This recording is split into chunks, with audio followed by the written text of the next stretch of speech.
उत्तर प्रदेश की बदायूं लोकसभा सीट पर चुनाव लड़ने के लिए समाजवादी पार्टी के प्रत्याशी के फैसले पर आदित्य यादव ने सस्पेंस बढ़ा दिया है।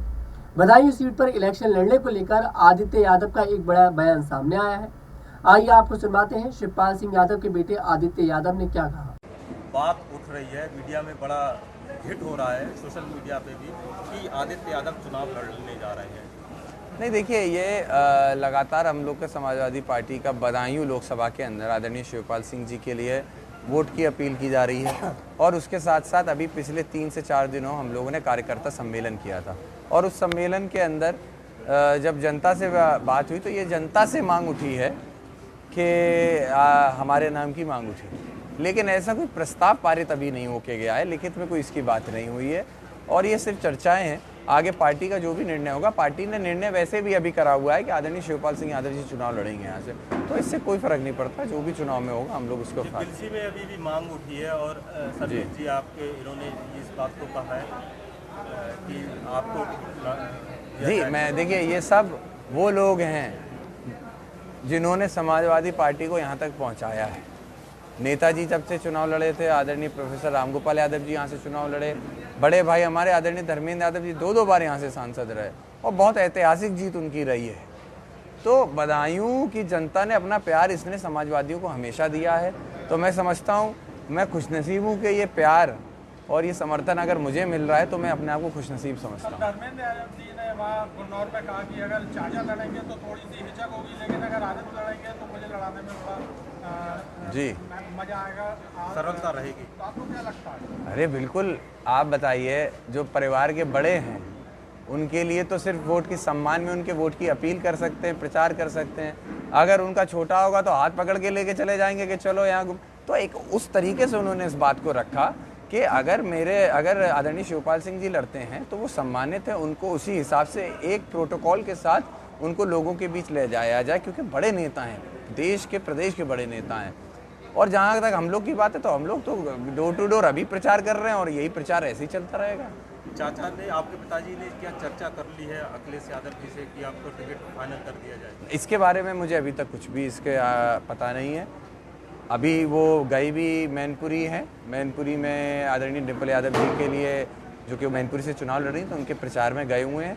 लखनऊ वो गए नहीं है, राष्ट्रीय अध्यक्ष जी इस समय लखनऊ में है और बात होती है नहीं होती है, अभी हम लोग उस चीज़ को देख ही नहीं रहे हैं। हमारे लिए तो जैसे अर्जुन के लिए जो मछली की आँख थी, हमारे लिए तो मछली की आँख इस समय बदायूं है, तो हम तो जनता के बीच बदायूं हैं। तो कल पिताजी ने कहा है कि हिंट दिया है कि आपको चुनाव लड़ाने की, इसको कैसे देखते हैं?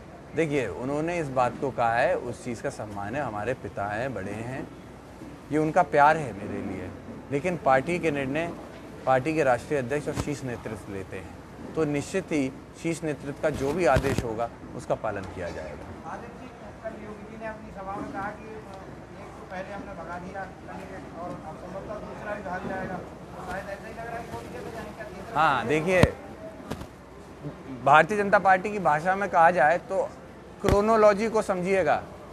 मैनपुरी का उपचुनाव हुआ, वहाँ मुख्यमंत्री जी गए, मंच से बोला कि यहाँ तो इनको हरा के रहेंगे, मैनपुरी से ख़त्म इनका जो भी था, गढ़ बता सब कहा। कितने लाख से जीत हुई?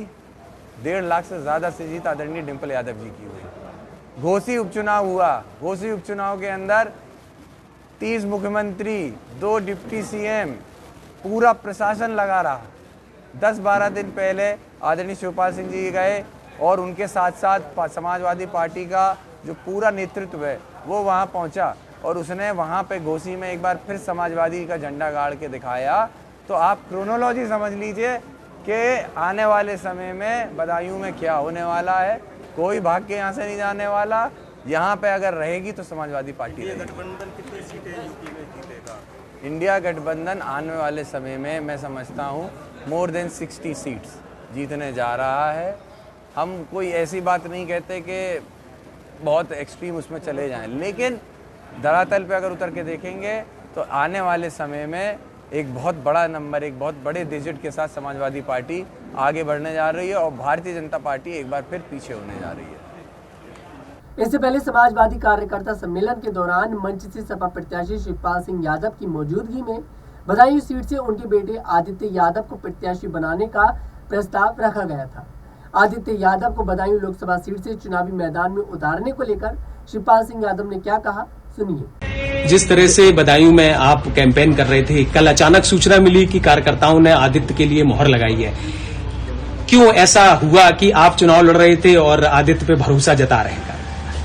अरे तुम लोग पढ़े लिखे लोग, वहाँ जनता ने जहाँ जहाँ गए हैं, मीटिंग करी है, सम्मेलन करे हैं, तो जनता ने मांग करी है कि एवा चाहिए, तो मांग करी है। तो अब टिकट की क्या संभावना है, कब तक मिल जाएगी, कैसे फिर आप देखते हैं कि आदित्य को टिकट मिलती तो कितनी जीत, कितने मतों से? ये बताओ, अभी जो समाजवादी पार्टी की सूची जारी हुई है उसमें किसका नाम आपका है? बदायूं से तो आपका ही है। हाँ, तो फिर तो देखिए, मांग करी है, मांग तो कोई कर सकता है जी। तो सूची तो राष्ट्रीय नेतृत्व ही जारी करेगा, तो जारी करी है, उसमें हमारा नाम है। और ये देखिए, कुछ रणनीति के हिस्से होते हैं, अब वो रणनीति तो आपको तो नहीं बता दी जाएगी। रणनीति को रणनीति बबराला में मंगलवार को सपा कार्यकर्ता सम्मेलन का आयोजन किया गया था। सम्मेलन में प्रस्ताव रखा गया था कि बदायूं लोकसभा सीट से शिवपाल सिंह यादव के बेटे आदित्य यादव को प्रत्याशी बनाया जाए। सभी ने उनका समर्थन किया। इसके बाद शिवपाल सिंह यादव ने मंच से कहा, बदायूं सीट शुरू से ही नेताजी के परिवार की पसंदीदा सीट रही है। बदायूं लोकसभा सीट से मुझे प्रत्याशी बनाने की चर्चा बनी हुई है। पार्टी शीर्ष नेतृत्व ने मेरा नाम घोषित किया था। बबराला से बदायूं, बिसोली व लोकसभा क्षेत्र में अन्य 4 स्थानों पर कार्यकर्ता सम्मेलन हो चुका है। वहां भी आदित्य यादव को प्रत्याशी बनाने का प्रस्ताव पहले ही आ गया है। उन्होंने कहा था कि बबराला में कार्यकर्ताओं की स्वीकृति के बाद आदित्य को प्रत्याशी बनाने का प्रस्ताव बनाकर वह पार्टी के शीर्ष नेतृत्व को भेजेंगे। इस पर धर्मेंद्र यादव ने कहा कि पार्टी जो भी निर्णय लेगी उस पर अमल किया जाएगा। पहले चाचा के लिए काम करने में थोड़ी हिचक रहती थी, आदित्य के लिए और काम किया जाएगा। अगर आपको हमारा वीडियो पसंद आया है, हमारे वीडियो को लाइक करें, शेयर करें और हमारे चैनल को जरूर सब्सक्राइब करें।